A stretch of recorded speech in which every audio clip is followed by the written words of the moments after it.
ابو موسیٰ اشعری کہتے ہیں کہ ایک سفر میں ہم رسول اللہ صلی اللہ علیہ وسلم کے ساتھ تھے.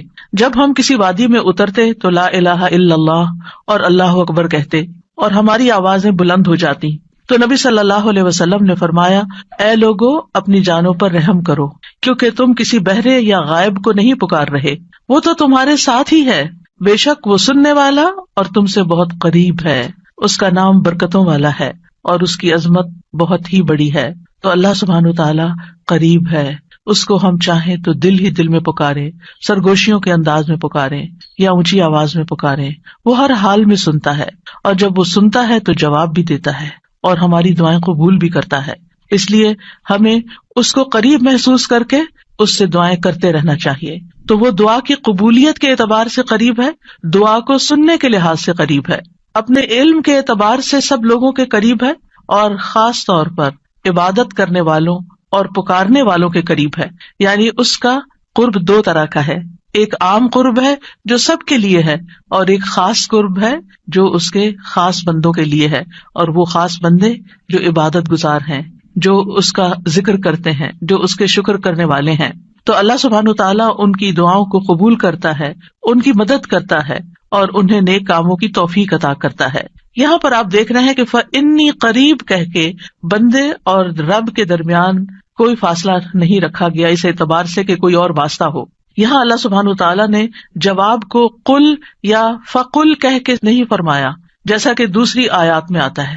جتنے بھی سوال صحابہ کرام نے رسول اللہ صلی اللہ علیہ وسلم سے کیے تو ان کے جواب میں اللہ تعالیٰ نے فرمایا قل، آپ انہیں بتا دیجیے. لیکن یہاں پر قل بھی نہیں آیا، ڈائریکٹ فَإِنِّي قریب، اذا سألک عبادی انی فإنی قریب، یعنی بیچ میں کوئی واسطہ نہیں لایا گیا. تو اس سے یہ پتہ چلتا ہے کہ ہمارے اور ہمارے رب کے بیچ میں کسی اور واسطے اور کسی اور وسیلے کی ضرورت نہیں. اور جب اللہ تعالیٰ نے یا عبادی کہہ دیا تو اس میں سارے بندے شامل ہو جاتے ہیں، چاہے وہ نیک ہوں یا بد ہوں، بڑے ہوں یا چھوٹے ہوں، گناہگار ہوں یا بہت پرہیزگار ہوں، کوئی بھی ہو، جو بھی اپنے رب کو پکارتا ہے رب اس کی پکار کو سنتا ہے اور وہ قریب ہے. لہٰذا جب ہمارا رب قریب ہے اور مجیب ہے، جیسا کہ آپ جانتے ہیں پروگرام کا نام بھی قریب و مجیب اسی لیے رکھا گیا کہ ہمارا اگر اپنے رب سے تعارف ہو جاتا ہے، ہم اپنے رب کو پہچان جاتے ہیں کہ ہم کس کو پکار رہے ہیں اور وہ کہاں ہے، تو جتنا جتنا ہمارا یہ یقین ہوگا کہ وہ ہمارے قریب ہے اور وہ سنتا ہے اور جواب دیتا ہے، اتنی ہی زیادہ محبت اور توجہ کے ساتھ، اخلاص کے ساتھ ہم دعا کریں گے انشاءاللہ. اور پھر آپ دیکھیے کہ اللہ تعالیٰ ہماری دعاؤں کو ضائع نہیں کرتا. اجیب دعوت الداعی اذا دعانی، مطلب یہ ہے کہ جو بھی مجھ سے مانگتا ہے وہ کچھ پا کے ہی لوٹتا ہے، وہ نامراد نہیں ہوتا. جیسے زکریا علیہ السلام نے کہا تھا کہ وَلَمْ أَكُنْ بِدُعَائِكَ رَبِّ شَقِيًّا، کہ اے رب تجھے پکار کر تو میں کبھی بدبخت ہوا ہی نہیں، کبھی مایوس ہوا ہی نہیں، کبھی محروم ہوا ہی نہیں. جب بھی تجھے پکارا تجھ سے کچھ پا ہی لیا. تو اس لیے ہر دعا کرنے والے کو یہ یقین ہونا چاہیے کہ ہماری دعا ضرور سنی جائے گی، کیونکہ شیطان انسان کے دل میں یہ وسوسہ ڈالتا ہے کہ تمہاری دعا قبول نہیں ہوگی. نہیں بھائی، ہر ایک کی دعا قبول ہوتی ہے اگر وہ صحیح معنوں میں اپنے رب کو پکارتا ہے، وہ دعاؤں کو سنتا ہے اور جواب بھی دیتا ہے. ضرورت اس بات کی ہے کہ ہم اپنے دل کو حاضر کر کے اللہ سے مانگیں، اخلاص کے ساتھ مانگیں، اور قبولیت کے جو اوقات ہیں یا جو علامات ہیں ان کو سامنے رکھتے ہوئے مانگیں. اور پھر ساتھ یہ بھی کہا گیا فَلْيَسْتَجِيبُوا لِي وَلْيُؤْمِنُوا بِي لَعَلَّهُمْ يَرْشُدُونَ، کہ انہیں چاہیے کہ وہ بھی میری بات مانیں. یعنی اگر یہ چاہتے ہیں کہ میں ان کی دعائیں قبول کروں تو پھر انہیں بھی چاہیے جب میں انہیں پکارتا ہوں. ایک تو یہ ہے نا کہ ہم اللہ تعالیٰ کو پکارتے ہیں، اور ایک اللہ تعالیٰ بھی ہمیں پکارتے ہیں. یعنی اللہ سبحانہ وتعالیٰ کب پکارتے ہیں؟ ہر اذان میں پکار آتی ہے، حی علی الصلاۃ، حی علی الفلاح. تو پھر ہم کیا کرتے ہیں؟ کیا واقعی ہم صلاح کی طرف جاتے ہیں یا نہیں؟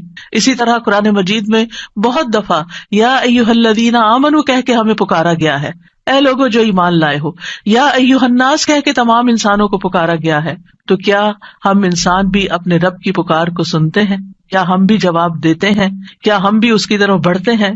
اور پھر یہ کہ وَلْيُؤْمِنُوا بِي، چاہیے کہ وہ مجھ پر ایمان لائیں، چاہیے کہ وہ میری بات مانیں. لَعَلَّهُمْ يَرْشُدُونَ، شاید کہ وہ سیدھی راہ پا جائیں. رسول اللہ صلی اللہ علیہ وسلم نے فرمایا تم میں سے ہر ایک کی دعا قبول کی جاتی ہے جب تک کہ کوئی گناہ یا قطع رحمی کی دعا نہ کرے، بشرطے کہ جلدی بھی نہ کرے. پوچھا گیا یا رسول اللہ وہ جلدی کیا ہے؟ فرمایا یہ کہ کوئی یوں کہے کہ میں نے دعا کی اور میں نے دعا کی، یعنی دوبارہ کہ میں نے تو کئی بار دعا کی، بہت دعا کی، میری تو دعا قبول نہیں ہوتی، اور اس طرح وہ تھک ہار کر دعا کرنا چھوڑ دے. ایسا نہ کرے بلکہ دعا کرتا رہے، کیونکہ اس کی قبولیت کے مختلف طریقے ہیں.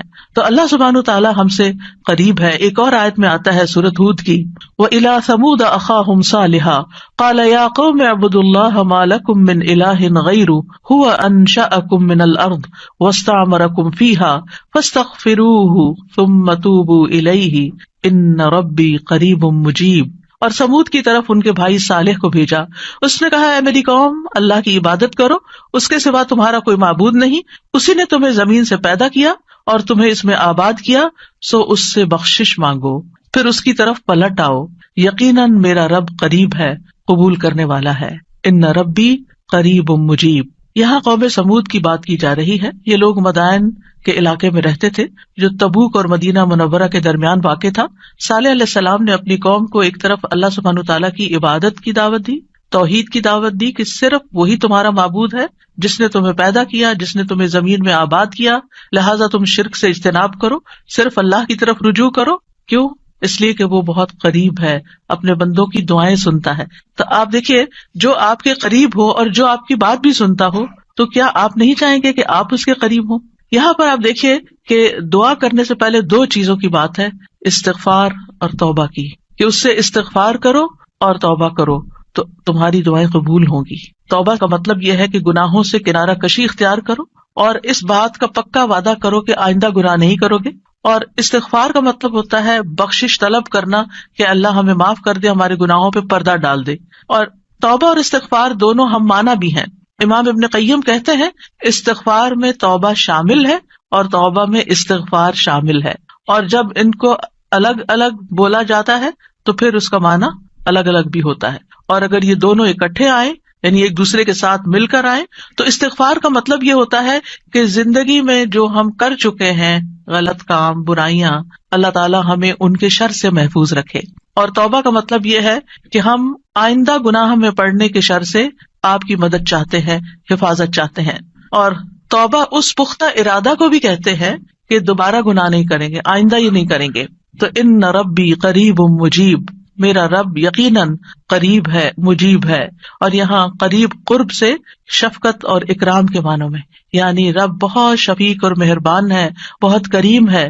اور اس کا اپوزٹ ہوتا ہے بعید، دور. اور بہت کا لفظ سختی کے لیے بولا جاتا ہے کہ وہ جو شفیق نہ ہو، سخت ہو، کرخت ہو، اور پھر یہ کہ کچھ نہ دے. تو ایسا نہیں ہے ہمارا رب. ہمارا رب قریب ہے، مہربان ہے، اور اس کے ساتھ ساتھ یہ کہ وہ اپنے بندوں کا اکرام کرتا ہے اور انہیں سیدھے رستے پر چلاتا ہے، ان کی رہنمائی کرتا ہے، ان کی ضروریات پوری کرتا ہے، ان کی حفاظت کرتا ہے، ان کو مدد دیتا ہے، ان کی مشکلات دور کرتا ہے. لہٰذا ہمیں اپنے رب کو قریب پاتے ہوئے، اور قربت کا ایک احساس ہوتا ہے. قریب ہونے کا مطلب یہ نہیں کہ اللہ سبحانہ وتعالیٰ کسی نعوذ باللہ فزیکل فارم میں ہمارے ساتھ بیٹھے ہوئے ہیں یا ہمارے دل میں بیٹھے ہوئے ہیں، یہ مطلب نہیں ہے قریب کا. قربت ایک احساس کا نام ہے. آپ نے دیکھا ہوگا بہت سے لوگ دور ہوتے ہوئے آپ کے دل کے قریب ہوتے ہیں، اور کئی لوگ آپ کے ساتھ رہتے ہوئے، آپ کے ساتھ بیٹھے ہوئے، آپ کے ساتھ زندگی گزارتے ہوئے بھی آپ سے دور ہوتے ہیں. تو اللہ سبحانہ وتعالیٰ کا قرب محسوس کرنے کی چیز ہے، اس طرح کہ وہ سنتا ہے. اللہ سبحانہ وتعالیٰ سنتا ہے، السمیع ہے، اللہ تعالیٰ دیکھتا ہے، البصیر ہے، اللطیف ہے، الخبیر ہے، ہمارے دلوں کے راز بھی جانتا ہے. تو اس سے بڑھ کے قریب کون ہوگا جو شہرک سے بھی زیادہ قریب ہے، اور جو ہمارے دل میں خیال اٹھ کر جو ہمارے دماغ تک جاتا ہے اس سے پہلے کہ دماغ تک جائے وہ بیچ میں حائل ہوتا ہے اور وہ جان لیتا ہے کہ بندہ کیا سوچ رہا ہے. نہ صرف یہ کہ وہ یہ جانتا ہے کہ اس وقت کیا کر رہے ہیں ہم، وہ یہ بھی جانتا ہے ہم پاسٹ میں کیا کر چکے ہیں، اور وہ یہ بھی جانتا ہے کہ ہم فیوچر میں کیا کچھ کرنے والے ہیں. کوئی اور ہے ایسا جو اتنا زیادہ ہمیں جانتا ہو؟ کیا وہ ہماری ضروریات کو نہیں جانتا ہوگا؟ کیا وہ ہمارے دکھ کو نہیں جانتا؟ کیا وہ ہماری پریشانیوں کو نہیں جانتا؟ کیا وہ ہماری زندگی کے مقاصد کو نہیں جانتا؟ کیا وہ ہماری کوششوں کو نہیں جانتا؟ کیا وہ ہماری عبادتوں کو نہیں جانتا؟ وہ خوب جانتا ہے، وہ سب کچھ جانتا ہے.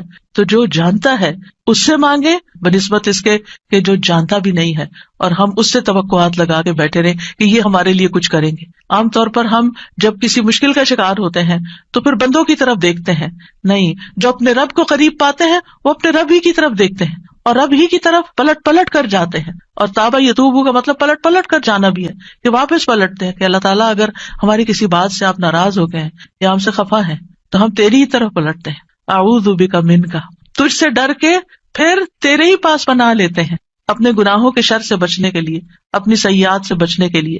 تو اس لیے تھرو آؤٹ جو ہمارا انشاءاللہ پروگرام ہوگا اس میں آپ یہ 2 لفظ بس پکے کر لیں، وہ قریب ہے، وہ مجیب ہے، وہ بہت قریب ہے اور وہ جواب بھی دیتا ہے، وہ دعائیں قبول بھی کرتا ہے. اس لیے اس رمضان میں خوب خوب دعائیں کرنی ہے. اور ویسے بھی آپ دیکھیں کہ دعا افضل ترین عبادت ہے. الدعاء مخ العبادہ، عبادت کا جوہر ہے، عبادت کی ٹاپ پر ہے. تو رمضان کا مہینہ عبادت کے لیے، لہٰذا اس عبادت میں دعاؤں کا ایک خاص حصہ ہونا چاہیے.